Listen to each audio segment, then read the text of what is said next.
All right, guys, we're going to be moving real quick through these notes. We'll be talking about Chapter 9 and westward expansion, the conflicts that happened as a result of that expansion. So in the mid-19th century, many Americans believed in manifest destiny, this idea that the nation had a God-given right and even a responsibility to settle and civilize all of North America.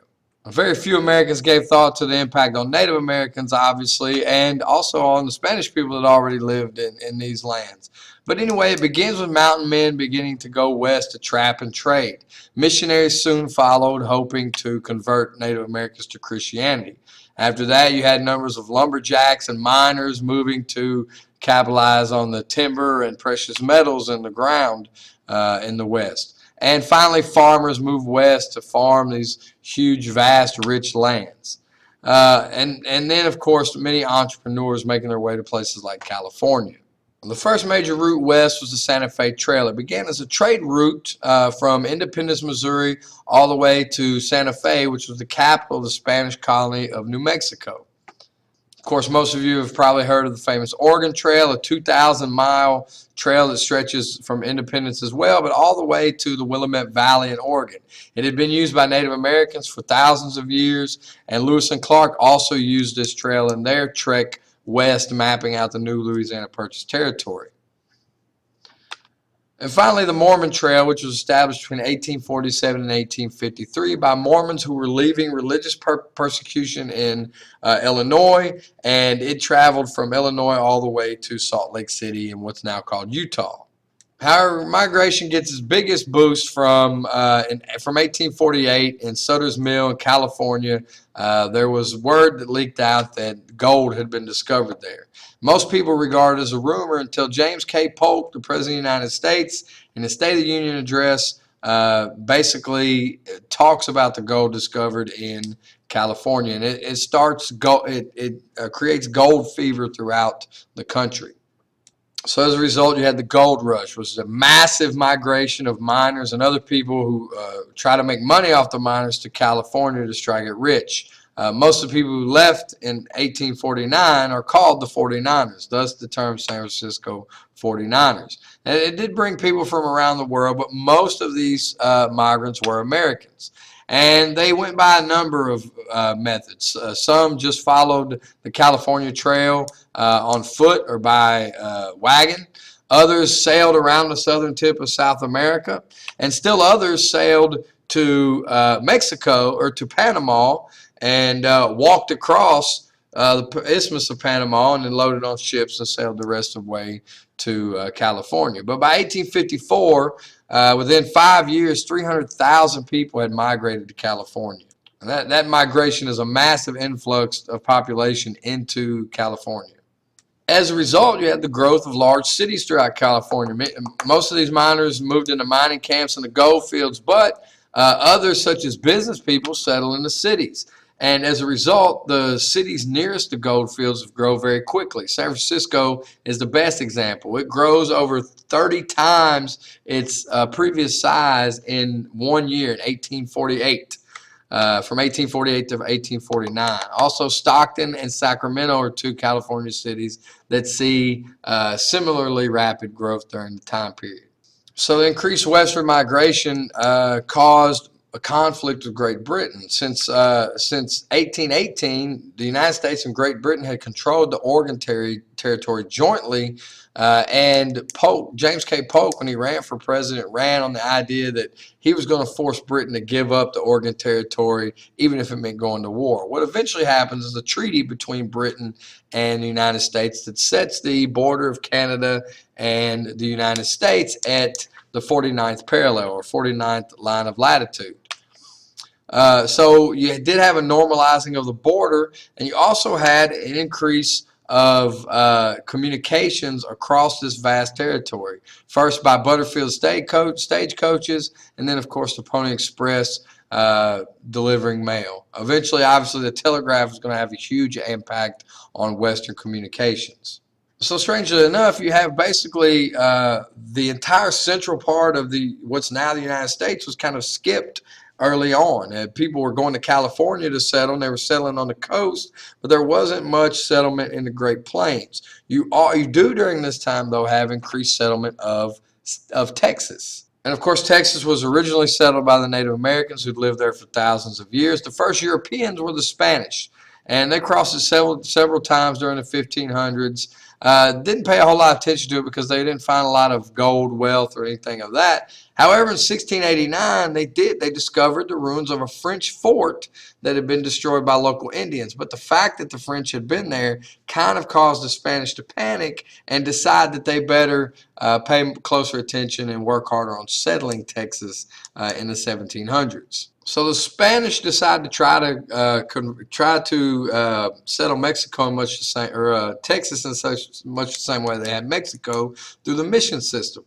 And the mission system they would build small missions throughout Texas and try to convert the local natives to Christianity and thus become more friendly to the Spanish government.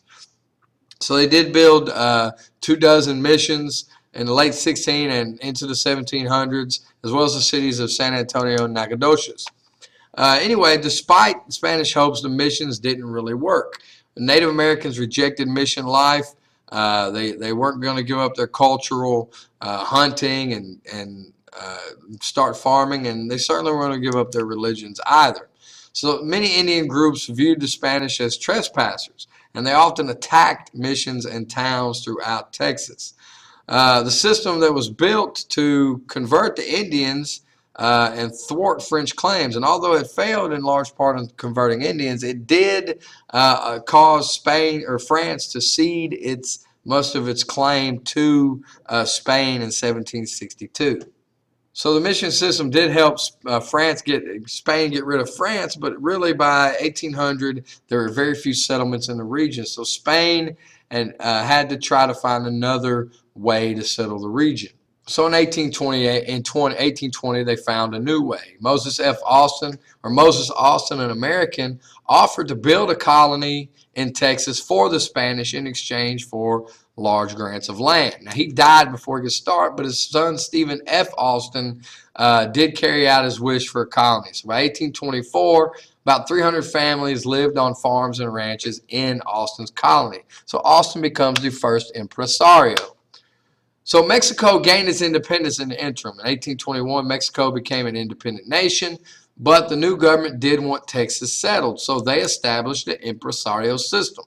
They hire people, basically, give land to people who then recruit settlers and establish colonies. By 1830, Texas had more than a dozen colonies with 30,000 plus settlers, many of whom were Tejanos or Texans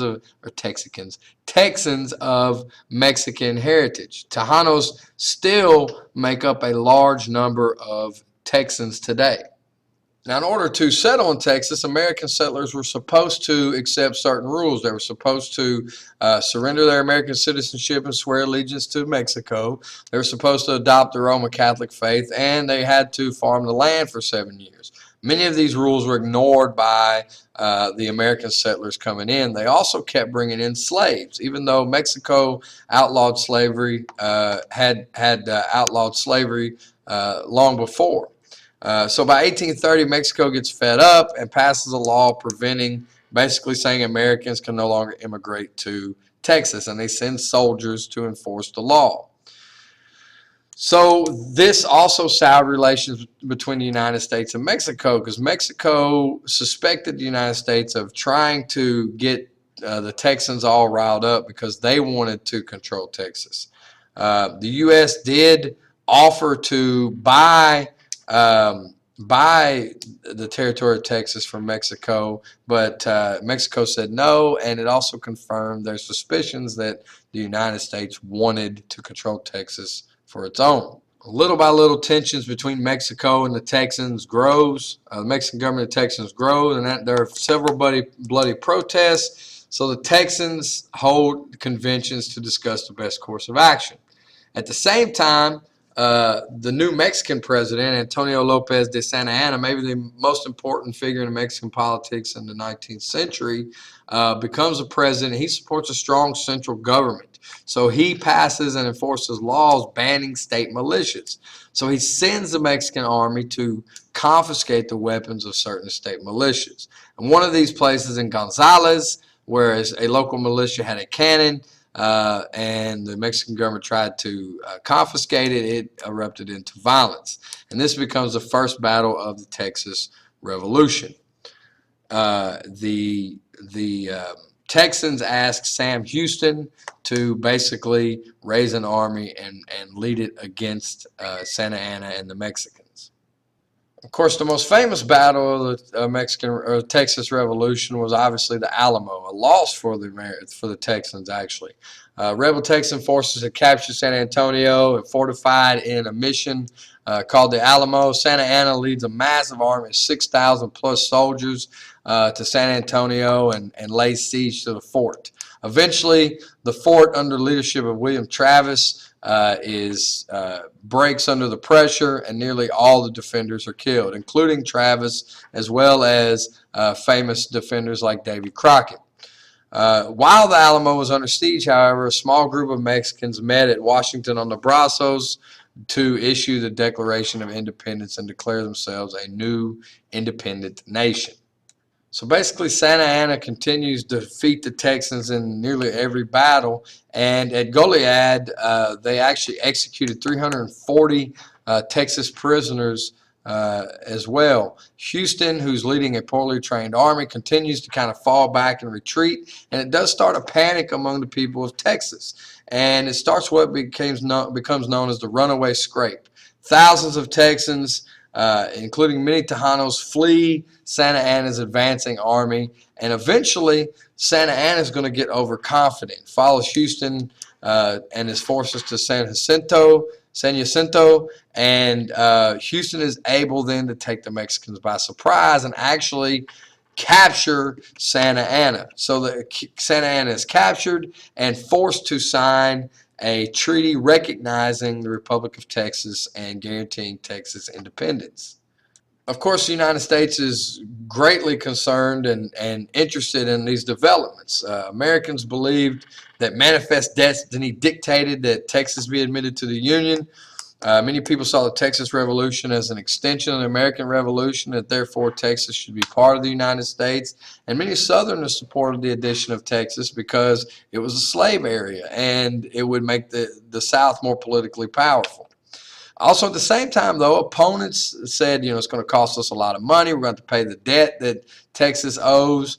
Northerners also recognized that it would increase slave states' voting power, and many of those northern congressmen were against it as well. Also, there was question over whether the United States had the constitutional authority to admit an independent nation. So the Texas remains a republic for 9 more years until 1844. James K. Polk was pro-annexation. He won, and Mexico warned that if it considered annexation of Texas, there would be war. President Tyler, on his way out, signs the joint resolution of Congress that basically annexes Texas, and on December 29th, 1845, the United States annexes Texas as a territory. I'm sorry. In March, it's annexed as a territory. In December, it's added as an official state. This obviously enrages Mexico, who still didn't recognize the Republic of Texas as its own nation, and certainly didn't recognize the U.S.'s ability to annex it. So when Polk became president, he wanted to acquire the land between Texas and the Pacific Ocean, New Mexico, California, and he wanted an opportunity to acquire those regions. So the U.S. needed to secure the boundary between Texas and Mexico. So Texans put the border at the Rio Grande, but Mexico said it is at the Nueces River. So this dispute gives Polk an opportunity to gain more territory through the Mexican War. So Polk sends a representative to Mexico with the authorization to cancel all the debts that Mexico owes the United States and to pay up to $30 million to purchase the new territories. Neither of the leaders in Mexico at that time will meet with Slidell, with Polk's representative, so he recommends that Mexico be punished. So Polk orders American General Zachary Taylor to move his troops into the disputed border territory. A minor skirmish occurs, and the U.S. uses that skirmish as an excuse to declare a broader war against Mexico. As Taylor advances in northern Mexico, General Winfield Scott marches his forces into Mexico City, and within short order, the Mexican government had capitulated, and stop fighting. The Treaty of Guadalupe Hidalgo gives the United States almost